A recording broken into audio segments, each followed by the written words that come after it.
अमीर दामाद का खेत में ससुराल। राजस्थान के एक छोटे से गांव भीमरावपुर में किसान रामचरण अपने परिवार के साथ रहता था। उसके दो बेटे और एक बेटी थी, सबसे छोटी राधिका। गांव में रामचरण का परिवार बहुत इज्जतदार माना जाता था, परंतु आर्थिक हालात साधारण थे।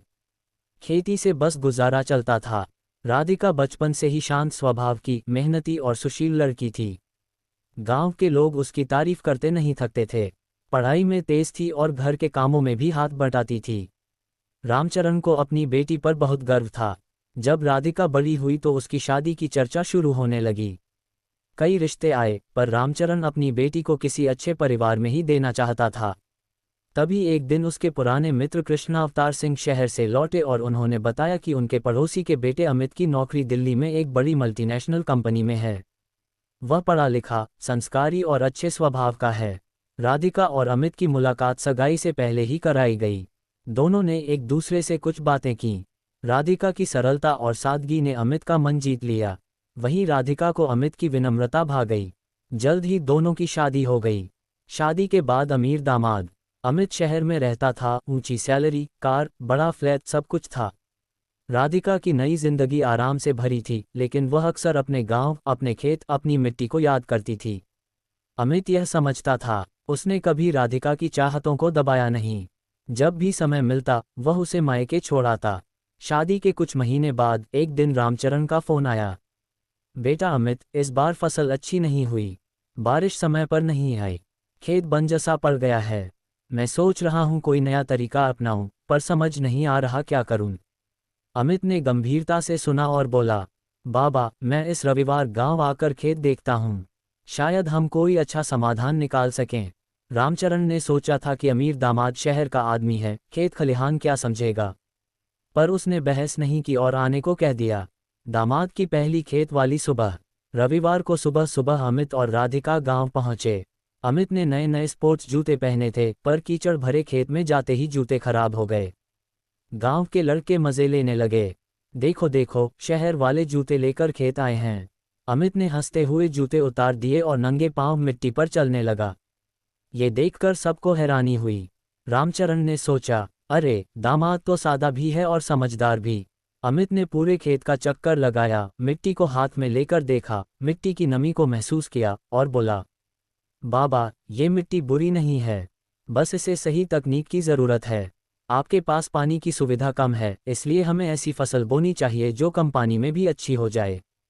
रामचरण ने आश्चर्य से पूछा, तुम्हें खेती का कितना ज्ञान है बेटा? अमित मुस्कुराया, बाबा, कॉलेज में एग्रीकल्चर टेक्नोलॉजी एक विषय था, और वैसे भी राधिका की मिट्टी मेरा भी घर है अब। ये सुनकर राम सिंह की आंखें नम हो गईं। अमित की योजना, खेत में बदलाव शुरू। अमित ने गांव के कुछ अनुभवी बुजुर्गों, कृषि कार्यालय के अफसरों और कुछ तकनीकी विशेषज्ञों से बात की।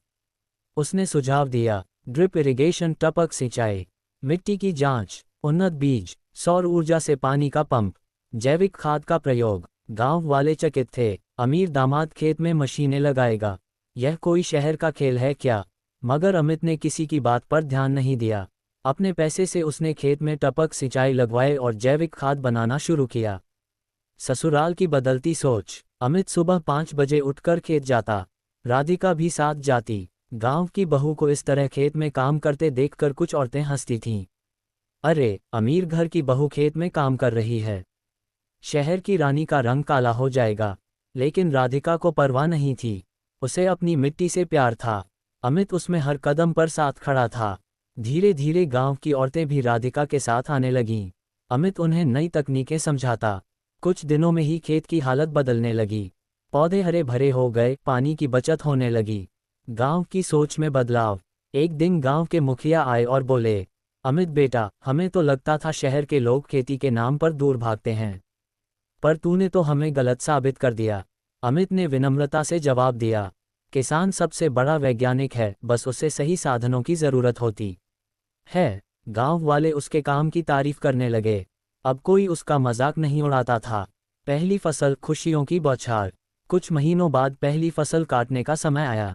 टपक सिंचाई और सही तकनीक की वजह से फसल क्षेत्र की सबसे अच्छी निकली। रामचरण खुशी से झूम उठा। बेटा अमित, मैंने तो कभी नहीं सोचा था कि मेरे खेत में इतना अनाज उगेगा। अमित ने कहा, बाबा, खेती तो आपकी है, मैं बस थोड़ा सा सहारा बन पाया। गांव के लोग अमित को प्यार से अमीर दामाद नहीं, अमीर दिल वाला दामाद कहने लगे। राधिका का गर्व। एक दिन शाम को राधिका ने खेत में बैठकर कहा, अमित, तुम जानते हो, मुझे तुम पर बहुत गर्व है। अमित हंसा, क्यों? इसलिए कि मैं तुम्हारे गांव का दामाद बनकर मिट्टी में लथपथ घूमता हूं। राधिका ने मुस्कुराकर उसका हाथ पकड़ लिया। नहीं, इसलिए कि तुमने मेरे पिता को उनकी मिट्टी से वापस जोड़ दिया। तुमने मेरी दुनिया को संभाल लिया। अमित ने राधिका के माथे पर पसीने की बूंदें देखीं और बोला, ये पसीना नहीं, सफलता की चमक है। खेत बना प्रेरणा। दूसरे गांवों में भी बदलाव। अमित की पहल से कई पड़ोसी गांवों में भी टपक सिंचाई लगने लगी। कृषि विभाग ने भी उनके खेत का भ्रमण किया और कहा कि इसे आदर्श खेत घोषित किया जाएगा। रामचरण ने गर्व से कहा, मैंने सोचा था शहर के दामाद को गांव से क्या लगाव होगा, मगर इसने तो पूरे गांव का भाग्य बदल दिया। अंत। ससुराल का खेत, दामाद का गर्व। अब भीमरावपुर सिर्फ गांव नहीं रहा, एक छोटा सा मॉडल फार्मिंग सेंटर बन गया। लोग दूर दूर से आते, अमित से सलाह लेते। अमित भले शहर में रहता था, पर जब भी गांव आता, खेत उसी का इंतजार करते थे। और रामचरण जब भी किसी से मिलता तो यही कहता, अमीर दामाद नहीं, मेरे खेत का सच्चा वारिस है वो। अमित मुस्कुराता था, क्योंकि उसे पता था, ससुराल सिर्फ लोग नहीं, मिट्टी भी अपनापन देती है।